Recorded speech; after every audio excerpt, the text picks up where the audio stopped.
Hi, my name is Larry, and I am a CELPIP and IELTS writing and speaking tutor. And today what I want to do is show you how to properly punctuate a complex sentence, which is important for your writing score in both IELTS and CELPIP.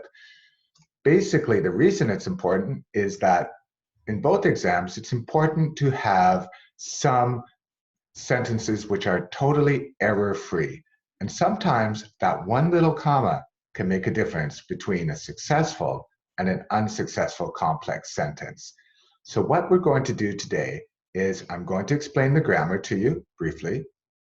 After that, I will show you an easy trick for all of you grammar haters, people that don't like grammatical terms, just an easy way to do this. And then finally, what we're going to do is analyze one of my students' writings. So this is an actual writing assignment, which a student has sent me, and we'll analyze it together in terms of the grammar that we are looking at today. So as I said, we are going to be focusing on the comma. Now, there are many rules to the comma, so this is just one of them. If there's a lot of other rules, there's whole books on placing the comma in English, but this is just how to use them in complex sentences. Now, just to review, a complex sentence has two clauses, the main clause and the subordinate clause. I'll show you some examples in a minute. Now, they are easy to recognize because these are the most common subordinating clauses. So if you're joining two ideas with one of these words, it is a subordinate, it's a complex sentence. For example, if you are familiar with conditional sentences with if it rains tomorrow, comma, I will stay home. That's a complex sentence. Okay, so let's move along. Now, complex sentences don't always need a comma. So it really depends in the order of the way the sentences are, the two parts of this sentence are presented. So let's look at these examples. If you have the main clause first and the subordinate clause second, that means that you don't need a comma. And here you can see we are using the subordinating conjunction because. She passed her IELTS exam because she did a lot of self-study. No need for a comma. Moving into the second way of doing a complex sentence, we sometimes put the subordinating clause first. In this case, we do use a comma. So in the same example, it would be because she did a lot of self-study, comma, she passed her IELTS exam. So it's not too complicated. Let's look at a couple more examples. Here's an example where we do not repeat the subject. She passed her IELTS exam after doing a lot of self-study. Or after doing a lot of self-study, comma, she passed her IELTS exam. Now, you can also use the same kind of rule with phrases, which I'll show you an example of this below. Here you have a phrase, due to the reasons mentioned above. It's not a complete clause. It's more like a phrase. So, but you notice when it's in the second part of the sentence, there's no comma. However, if you put this phrase at the beginning of the sentence, there is a comma before the main part of the sentence. Okay? So now I'm going to show you the trick, which is not really a trick. It's just an easy way to kind of decide if your sentence needs a comma or not. And this is for all you people that are not grammar guys or grammar girls or grammar geeks, okay? So this is a rule. It is, we usually place a comma before the main subject in a sentence. Now, often the main subject is the first word of a sentence, but if it's not, you would probably put the comma in a lot of cases right before that main subject of the sentence. For example, you might say, after finishing the exam, comma, she went out with her friends. Or in the morning, comma, I usually get up at 5 o'clock. well, not 5 o'clock, but not a good example, sorry. Maybe 6:30, but not 5. Okay, so now that we've got that, I'd like to move on and we're going to look at one of my students' writings. Now, this happens to be an IELTS writing task 1, but the CELPIP writing task 1 is very similar. And of course, because this is grammar, we're not looking at other aspects, just the grammar today. So it's also applicable for writing task 2 as well. So let's just look at the question first, and I'm going to make it a little bit bigger so we can see it better. Okay, this is a question. You recently flew to another country on a business trip. However, you had some problems at the airport. Write a letter to the manager of the airport, and in your letter, give details of the flight, explain the problems at the airport, and make some suggestions for improvements. Okay, now I'm going to show you my students' writing, and let's have a look. Actually, I'm going to make it a little bit smaller again.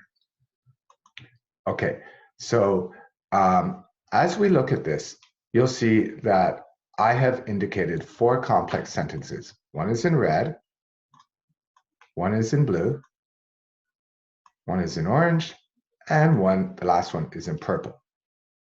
Now, 3 of these do not have correct punctuation, and one of them does. So what I would suggest that you do at this point is maybe pause the video, take a look at this, and see if you can find which ones you think are correct, which ones are incorrect, and if they are incorrect, how can you correct them?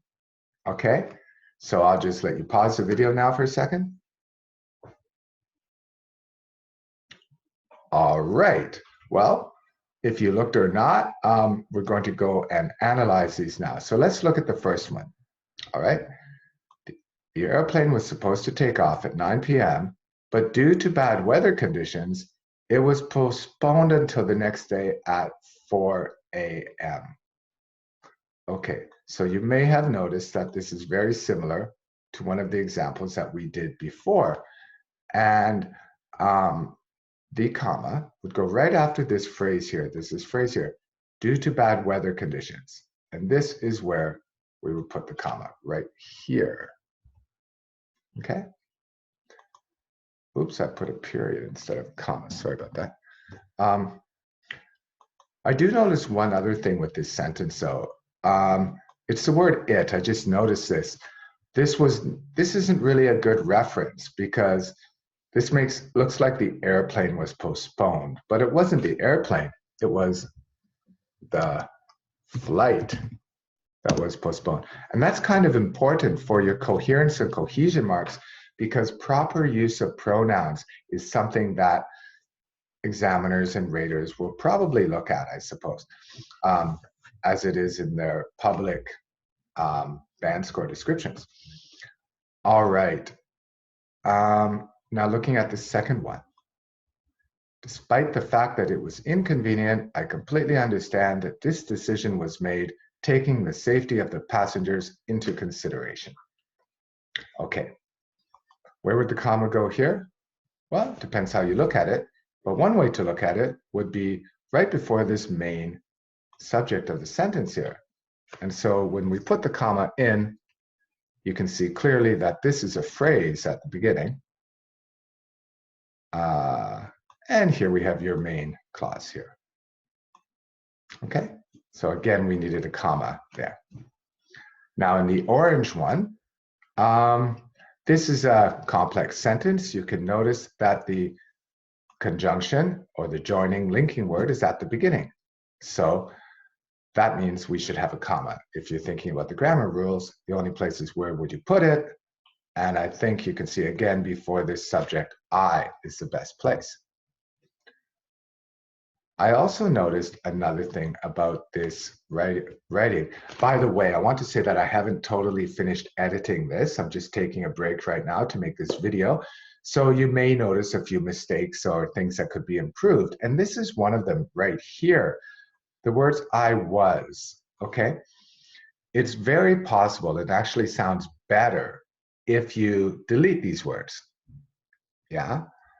because you don't need them, as the subject is the same in both parts of the complex sentence. And actually, now it sounds a lot better. However, while waiting for the next flight, I couldn't find any acceptable washroom services. Services? Wait a minute. I think I can think of a better word. Can you think of a better word than services? How about facilities? I think that sounds better, doesn't it? For bathrooms. Another thing, try to use precise vocabulary. They're always talking about that in the CELPIP, and it's also an issue in the IELTS as well. Now, moving down to the purple one.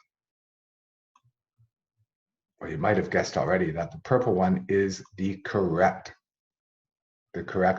complex sentence. And if you notice here, she has the main subject at the beginning, and it's joined by the subordinating conjunction as.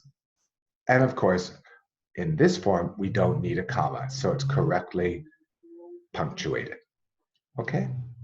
Now I do have a couple more minutes here, so let's just look at a couple of other issues. As you see, I'm halfway through editing this, and there are a couple of issues. This one that I have highlighted here, without mentioning the number of toilets that were clogged. Do you know what the problem is here? Okay, this is another issue. I'm not going to explain them in detail today. What I am going to do is just mention them, and if there are things that you need to look up, you could look up on the internet somewhere. But I'm not going to go into it right now. This is called a sentence fragment. It's not a full sentence. It doesn't have a proper subject or verb. So one way to change it would be just to make it into a sentence, a full sentence. So we could put a linking word, something like in addition. Okay. A number of toilets were clogged. Okay. Do you know what clogged means? It's quite a good word there. Means kind of stuck, the toilet, you know, things in it. It's kind of nasty. You don't want to really see that, but it's a great word. So that's one way to do this. In some cases, you could also maybe join it to the sentence before, but I don't think it really sounds good in this case, but that would be just putting a comma here and adding it to the sentence before, which is another option. But this writing already has 4 good complex sentences, so that's probably enough. So what I'm going to do is just delete this for now. I'll explain it to my student later on.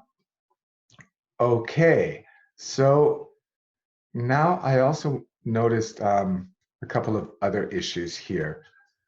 Let's look at this sentence. Moreover, I strongly believe that part of the money paid for airport tax should be allocated to she had renovate, and I changed it to renovating. Why? Because after certain expressions, we may use a gerund or we may use an infinitive. Now, if you're from a Latin-speaking country, this is probably an issue for you, because I know that in Spanish, for example, when you have 2 verbs together, the second one is just about always in the infinitive. In English, we may have infinitive or gerund. So allocated to is usually plus a noun phrase, or a gerund. So in this case, it would be renovating. The washrooms, so part of the money paid for airport tax should be allocated to renovating the washrooms on the upper level and to hiring. Now you change hiring because it also still goes with the verb allocating, and it makes your sentence nice and parallel, which is another issue in grammar that we may talk about one day. And finally, in this last one, she's trying to say what she wants them to do, some suggestions for improvements, or it's like a final word here at the end, actually. So I look forward to hearing from you soon. Otherwise, I will do a claim in the airport customer service website page. Okay, so first of all, do a claim is not a good collocation. Collocation is a term that is important. It means words that go together naturally. We don't say do a claim, we say make a claim. But it's not really a claim here. What she wants to do is make a negative, she's trying to threaten the company by making some negative publicity on their website. So it would be better to say, write a nasty, a scathing, a highly negative, or a critical review, something like that on the web page, because that's the proper word. So this is, again, an issue of being precise with your vocabulary. Okay, so today we spoke about the importance of using the comma properly in complex sentences. So I hope you enjoyed this, and I hope it was informative for you. By the way, this is the way that I sort of do my classes with my students. We do real-time analysis. So they will send me assignments and we will be looking at them together.